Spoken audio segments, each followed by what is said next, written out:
Hey writers, Patrick here. Now, before I get into this video, I want to emphasize that all writing advice is just that, advice. Like with any other advice, you don't have to follow it. And you should probably take into account who gave you that advice. Look, I love the writing community, but sometimes people get a little bit ahead of themselves. Which is why whenever I make a tip video, I try to emphasize that I am not yet a published author.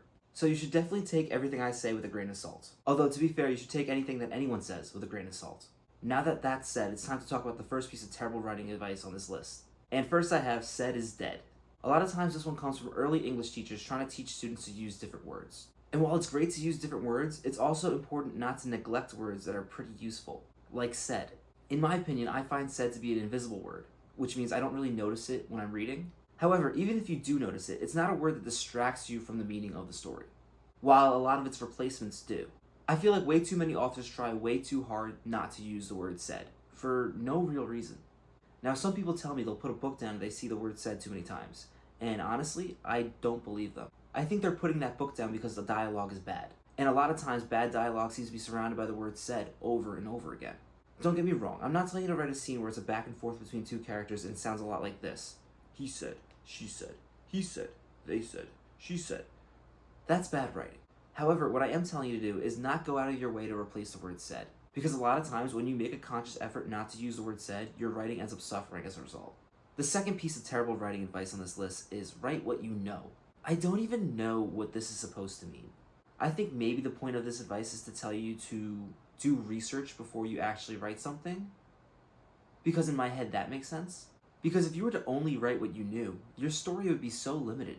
I mean, from my point of view as a sci-fi author, isn't my goal to explore the unknown? I feel like this advice could really prevent young authors from really exploring what they want to write about, which by default makes it terrible advice. Again, do your research. For me, as a sci-fi author, that means learning a lot about the stars and planets. But no, you don't have to know everything before you go into writing a book. Learning new stuff is part of the fun of it. The third piece of bad writing advice on this list is don't read while you're writing.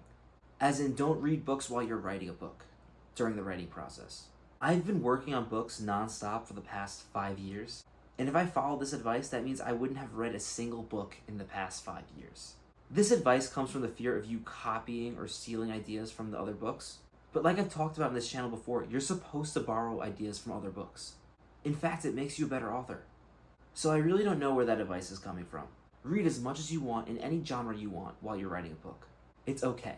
Now, speaking about reading as much as you want, I didn't include this next piece of advice in this list, but I kind of wanted to. And that is you have to read a lot to write a book. Look, this might not be popular, but some writers don't like to read as much as they like to write. Some people just like to create more than they like to indulge, and that's fine too. Personally, while I do like to read some sci-fi, I like to write a lot more than I like to read. And I do write a lot more than I read. And that's fine. You don't have to be a prolific reader to be a writer. You just don't. And with that, the fourth piece of bad writing advice on my list is write every day. Look, if you can write every day, that's great. And I do think it's important to make a habit out of writing. But for some people, doing it every day will lead to burnout. It's too much. And personally, I understand the value of a good break here and there. So if you find the idea of writing every single day daunting, then don't follow this advice. Because if you burn yourself out, you're not going to write at all. Also, some people just can't write every day. They have busy schedules. I truly do understand the thought process of pushing writers to try to write every day. I understand where the advice comes from. It's just not ideal for most people. And for some people, it seems so daunting that it does the opposite effect and makes them not want to write. Which is a shame, because writing should be fun. Last but not least on my list, I've seen this tip a lot recently. And the tip is to write short stories before you write a full-length novel. Now, don't get me wrong, I love writing short stories. And I do think there's a lot you can learn from writing short stories, mainly in choosing to use more effective words and using more descriptive writing. However, as someone who's worked on both short stories and full-length novels, the skills do not really translate that well. Writing a novel is very different from writing a short story. Off the top of my head, you have to deal a lot more with character arcs and world building and the build-up of tension. And as a result, I feel like this advice is just misguided. If you want to write a short story, write a short story. If you want to write a novel, write a novel.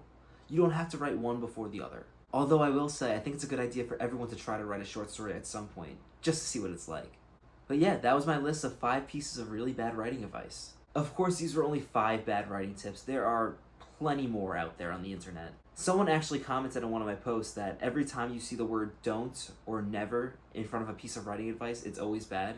which is pretty funny. I don't want to say that's always the rule, but in general, I always say you can break any writing rule out there, no matter what it is, as long as you have a valid reason for it.